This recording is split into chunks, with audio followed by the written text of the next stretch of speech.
l'onde et l'ondulation du Wu Tao est une langue en soi. On réapprend à travers cette reconnexion sensitive et du ressentir un langage qui nous vient de très loin et qui vient en tout premier dans le ventre de nos mères. Et c'est quelque chose qui vient dans cette prégnance d'écoute. On est d'abord une grande écoute. On écoute à travers la peau, la chair, les bruits dans le ventre de notre maman. Et ça nous façonne, et ça nous construit, et ça nous fait grandir dans une certaine manière, dans un certain langage. Le Wu Tao revient à cette source. Et c'est vrai que le mot construire n'est pas tout à fait juste.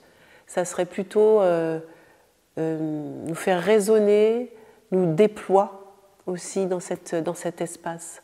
Pour éviter un mot de construction qui fait déjà appel à un langage qui nous a été imposé et qui vient subitement dans mon échange, qui est très mécanique, c'est ça exactement, et qui vient montrer déjà, et ça c'est très important, il montre aussi l'importance que ça a le langage qui vient trop tôt. Et que fait-on quand on n'a pas les mots? Que fait-on quand on n'a pas un langage construit, appris? Eh bien, on s'appuie sur cette sensorialité, sur cette prégnance, sur cette écoute qui nous enveloppe. J'ai envie de dire, on est toute écoute dans le ventre de nos mamans. Et d'avoir cette confiance, cette foi, comme on parlait tout à l'heure avec... et surtout qu'on écoute, non pas par les oreilles, mais par tout le corps. C'est-à-dire que les ondes sonores nous sont parvenues dans le liquide d'une manière beaucoup plus puissante et carrément, elles nous... je vais oser le mot, elles nous percutent. Et donc on écoute avec tout le squelette, tous les tissus, les ondes sonores qui nous parviennent. Et c'est pour ça qu'on parle de... C'est presque un nouveau langage, un nouveau monde, entre guillemets, parce que quand on retourne à cette source, il y a ce squelette qui écoute, qui perçoit. Donc on apprend que notre squelette ressent et reçoit. Je vais donc recevoir tout ce qui m'entoure avec cette conscience-là. Je vais développer, je vais retrouver une intensité de cette écoute, la faire remonter à fleur de peau pour pouvoir avoir à nouveau un langage qui ne va pas seulement passer par un langage de la parole, mais qui va d'abord être dans le ressenti et qui va revenir ensuite porter ma parole. Et ça, c'est vraiment... intéressant, important d'avoir cette poésie qui vient à ce moment-là, par petites touches, qui va venir supporter toute notre corporalité qui est vraiment dans sa dimension. Et c'est une dimension qui nous est propre. Souvent, on parle en pédagogie, on reparle de nouveau de neurones miroirs.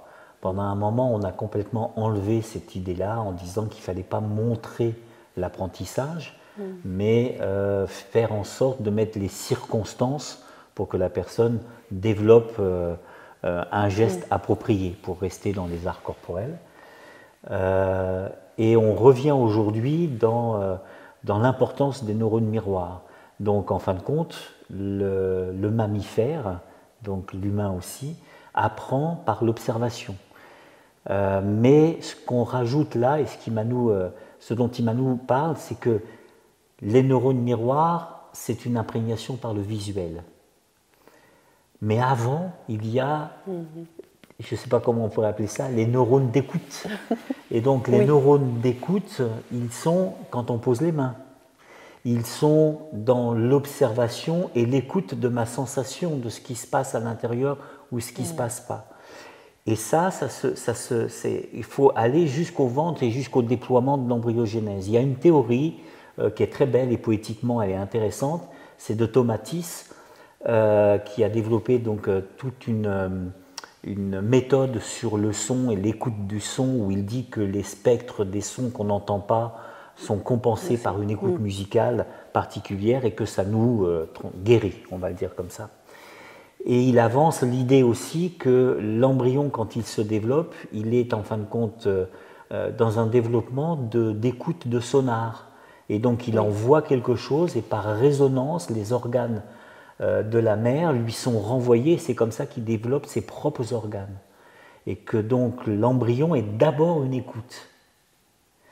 Donc ça c'est important. Et donc dans l'ondulation et dans notre façon de l'apprendre, on est vraiment dans une pédagogie du ressentir, d'une pédagogie du ressenti qui fait que je vais aller chercher cette écoute, cette résonance avec l'extérieur en rajoutant les neurones miroirs de la visualisation et surtout en ne cherchant pas à comprendre intellectuellement ce qui va partitionner les choses, mais à comprendre dans le sens premier du terme, c'est-à-dire prendre, prendre avec. Et là, il y a quelque chose qui se passe qui est important. Donc, il y a toute cette notion-là, et je remercie vraiment Immanuel d'avoir ramené ça aussi, parce que souvent on parle des neurones miroirs quand on enseigne, et on oublie les neurones d'écoute, qui sont précurseurs. Et c'est tout un monde qu'on essaye de ramener, pas à la vie, mais en tout cas d'en prendre conscience. Et ça donne aussi une certaine particularité de pouvoir après percevoir son environnement, cette façon de se sentir avant de parler, c'est-à-dire de s'appuyer sur quelque chose qui est pas défini par l'extérieur, mais qui va être vraiment dans cette écoute et dans cet appui. Donc une grande confiance, une confiance renaît et une sagesse sur laquelle toute personne pourra s'appuyer, parce qu'elle va avoir l'écho de ce qu'elle va dire, de ce qu'elle va sentir, ce qu'elle va vivre, et elle va savoir tout de suite qu'est-ce que ça me fait, comment ma corporalité le réagit, comment mon... Oui, il y a vraiment cette idée de sonar, je suis comme un sonar qui perçoit tout et entend tout, et je vais le retraduire ensuite dans un langage parlé, dans un langage visuel, dans une... voilà, de toutes sortes de manières à ma disposition, dans l'art, dans toutes choses de possibles.